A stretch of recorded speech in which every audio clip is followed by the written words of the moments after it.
Hi everyone, my name is Megan and I'm an admissions counselor at UW Green Bay. Hello, and my name is Kayla. I'm also an admissions counselor, and we're so excited for you to listen to us today. Hi everyone, thank you so much for joining us today. Today we are going to be focusing on creating a plan for career development. I am going to start us off with a little bit more information about UW Green Bay and who we are. We are a four-campus university, but we operate as one. We do have locations in Marinette, Green Bay, Manitowoc, and Sheboygan, and we're proud to offer associate's degrees and bachelor degrees at all of our locations, and master's and a doctoral program at the Green Bay campus. With having four locations, we're also able to serve 16 counties up here in Northeast Wisconsin.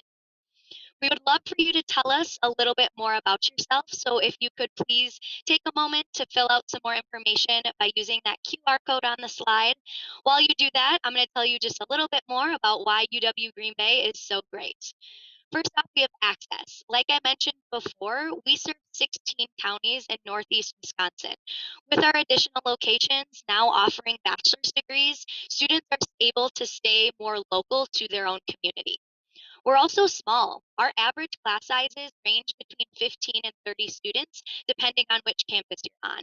This allows you to get to really know your teachers and for them to get to know you and what you want to do in the future. We also have endless opportunities. Green Bay is the third largest city in the state of Wisconsin. With this, there are a lot of companies that we partner with for internships and research opportunities. Our additional location cities also have large companies like Marinette Marine and Acuity Insurance. We also are gorgeous campuses, a lot of natural beauty.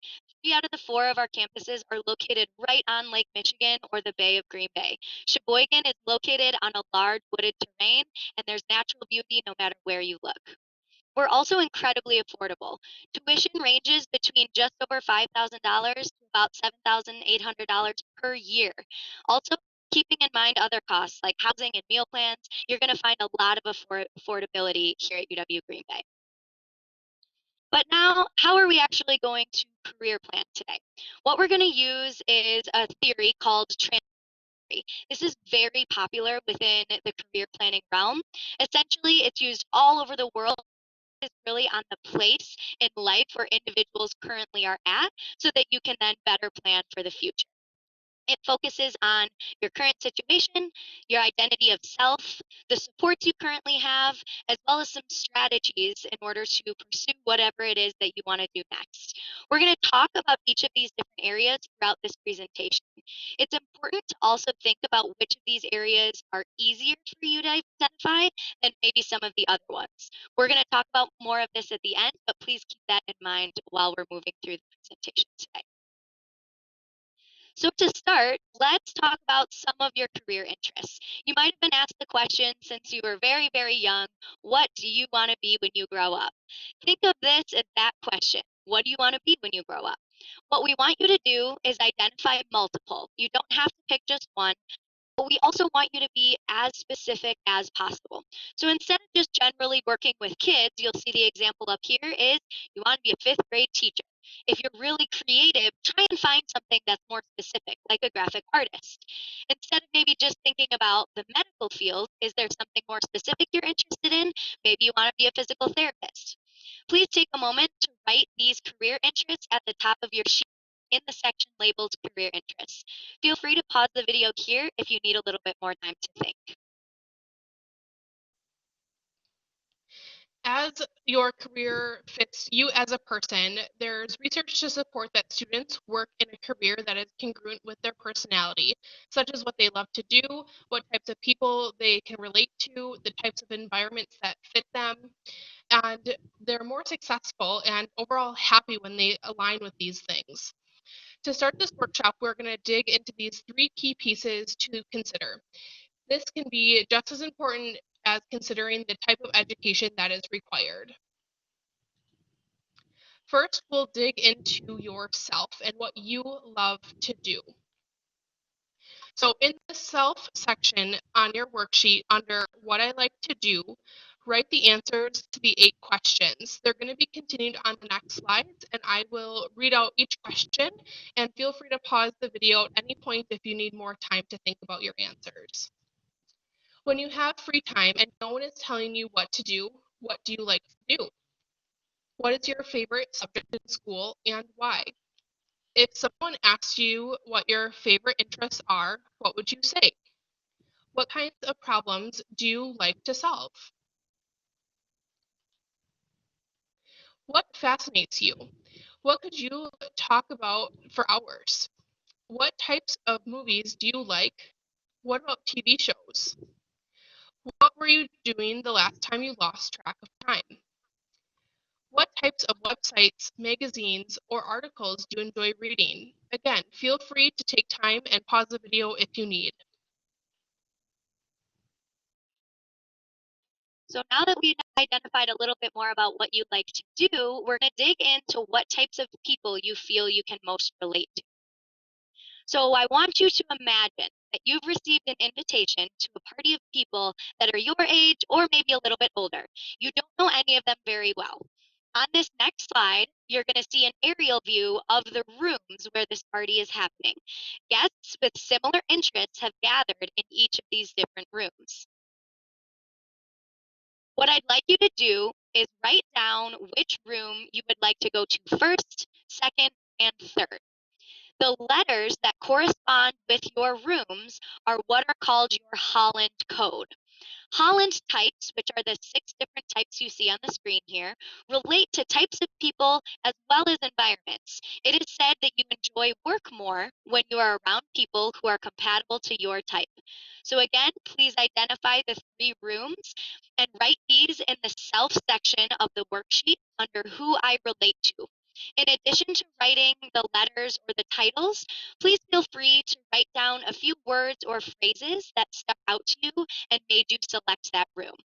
Please feel free to pause the video if you need more time to think.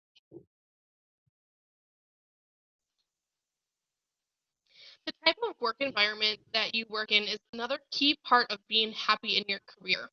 We're going to go through different environmental considerations. As we go through the slides, write down your preferences in the self selection under my ideal environment.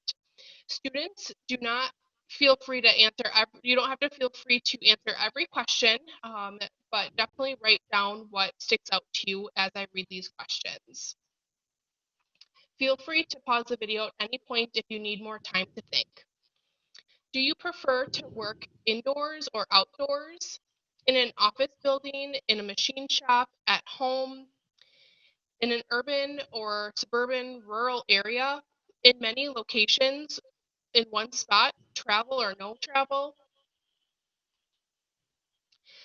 Do you prefer to work in a cubicle in a large room with many other people, or do you like to have your own desk in a private office? Do you prefer lots of variety at a desk, in your car, at other locations? How about a classroom, library, hospital, garage, workshop? What about the outdoors, golf course, ranch, barn, forest, under the sea? Do you want to work in a fancy, upscale, modern, moderately nice, or does that not matter? Do you like the windows that can be opened or closed? Do you like climate control in the building? Do you want a light, dark environment, natural or artificial light? Do you prefer a more noisy or quiet environment? What about calm or bustling? Lots of contact with coworkers or very little? What about with clients or customers? Do you like to be the boss or in a collaborative setting? What about a large company or a small, locally owned, natural, or multinational, for profit, nonprofit, knowing all of your colleagues and customers, or always meeting new people? Would you like to wear a suit or be casual, comfortable clothes? Would you like to wear a uniform, whatever you wanted to wear, a lab coat, scrubs? So now I want you to look at your answers. Do you see any themes? What I'd like you to do is try to identify a couple of themes within your different answers and write them under the theme section on your worksheet. There are three different themes sections that you're able to identify. What you can do is circle, star, or underline the answers within your different circles that support the themes that you found. For example, one of my themes might be social, and my evidence could be that I enjoy talking to my friends and family and meeting new people under the what I like to do slide. I picked social and enterprising as my rooms or my Holland types under the people I relate to. And I put that I like to have a noisy office place with people all around me under my environment section. Please feel free to pause the video here if you need more time to identify your themes. When it comes to jobs and careers, many people don't take into consideration their personal interests, and you don't necessarily have to. However, if you do have some similarities between these two things, you might find that your career will be much more enjoyable. So now let's take a look at the career interests that you wrote down in the beginning of our time together. Compare these to your answers in the self section and the themes that you identified. Did you find them to match up? For example, maybe you identified that you wanted to be an engineer. Did you have answers in the self section or in those themes that pointed to you being analytical, problem solver, maybe a bit more calculated? Your planned career is when you're able to find something that both interests you and aligns with your sense of self. Like I mentioned before, people who work in a career that's congruent with their personality, such as what they love to do, what types of people they like to be around, and the types of environments that fit them, are generally more successful and overall happier. So let's identify your situation. What does your GPA look like? Is it high, low? How did the ACT go for you? Do you struggle in a certain subject? What kinds of extracurricular or other work-life balance things that you take advantage? Do you work? Other things to consider as well as your financial situation. Do you need to work while you're going through school? Are you going to be able to get grants, loans, and scholarships? But don't let this be a barrier for you. Definitely plan, know your resources, and ask questions of your counselors and your admissions counselors. Please write down the notes of your situation in the situation circle on your worksheet. Feel free to pause the video if you need more time to think about this. And let's think about who are your support systems? Who can you rely on?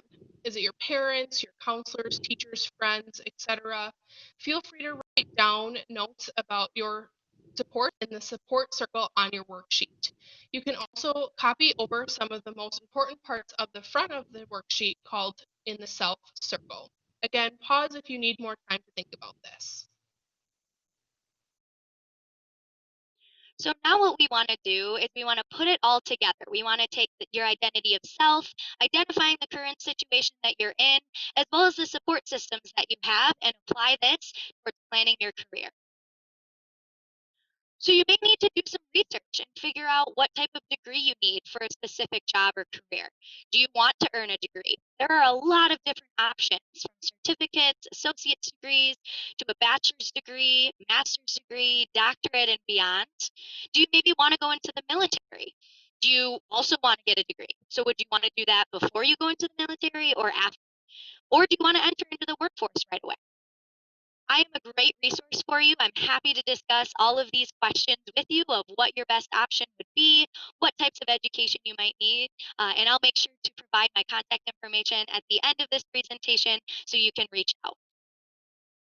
What we want to do, now that you've maybe thought about some of the education that you might need, or if you want to go into the workforce, let's start to create an action plan. So we will just start with where you're at right now and the requirements that it's going to take to graduate high school. And then we're going to figure out from there the action steps to take you to get to your planned career. So please identify in the action plan section of your worksheet what the requirements are to graduate high school right now. What do you still need to do? Do you still need to complete another year, another 2 years of high school? And then what are going to be the requirements after high school? Are there going to be certain tests you're going to have to take, whether that's going to be an ACT or an SAT that maybe you would do during high school or shortly after? Are you going to have to do certain things and like get a certificate or anything like that? In the same side there, will you have any required education? So this is going into identifying what's going to require an associate's degree or a technical certificate, what might require a bachelor's degree or a master's degree. Do you know right now what your intended career requires as far as education? Feel free to fill in your planned career, that end circle, and leave anything blank that you don't know the answer to. All that tells you is that you just need to do a little bit more research. So, last thing that we want to do that's part of the transition theory is come up with some strategies. So, what are we going to do to accomplish this action plan? So, make sure that you get what you need to graduate high school, any requirements after high school to get to that education that you might need. One of the main ways that we want to do this is use those support systems. So whether that is friends or family, counselors, admissions counselors, we want to make sure that you have the supports that you need. Also want to work hard. Make sure you're finishing school strong, doing your best on any tests that you're taking. And then we also want to update that action plan. So is your plan changing? Did you come up with a new career? Do that research to be able to identify some of the education or some of the requirements that are going to be necessary. So with those strategies, we want to create your right now goal. So what are some things that you can be doing right now to make sure that you're working on this action plan and using the strategies that you've identified? You can write this goal at the bottom of your worksheet. A couple of questions that you might want to think about as you're creating this goal. Do you need to research more careers? So were you not able to fill out everything in the action plan? If you need to understand more about what the requirements are, or what about your sense of self? Was that an easy section for you, or do you feel like you need to maybe discover a more stronger sense of self? Do you maybe need to understand your situation in life a little bit better? Do you need to understand what it's going to take as far as a GPA or test scores? Maybe, being involved or getting in a job right now to start to explore some of those different areas you're identified as your planned career? Have you identified those strong supports in your life? Do you know the people that you can rely on? So all of these questions, how can you use these to accomplish that right now goal? Please feel free to pause the video if you need a little bit more time to think about what your goal is going to be right now. I know we went through a lot of information in today's presentation. I hope you are able to take that worksheet and identify the areas that were strong for you, maybe the areas you want to do a little bit more research. If you do have any additional questions, as promised, here is all of my contact information. I am more than happy to answer your questions about college, doing that research. If you have specific questions about UW Green Bay, of course, I'm able to answer those. So feel free to reach out in the way that is most comfortable for you. Again, if you haven't already given us your information, please feel free to scan that QR code so we can stay connected. And thank you for listening.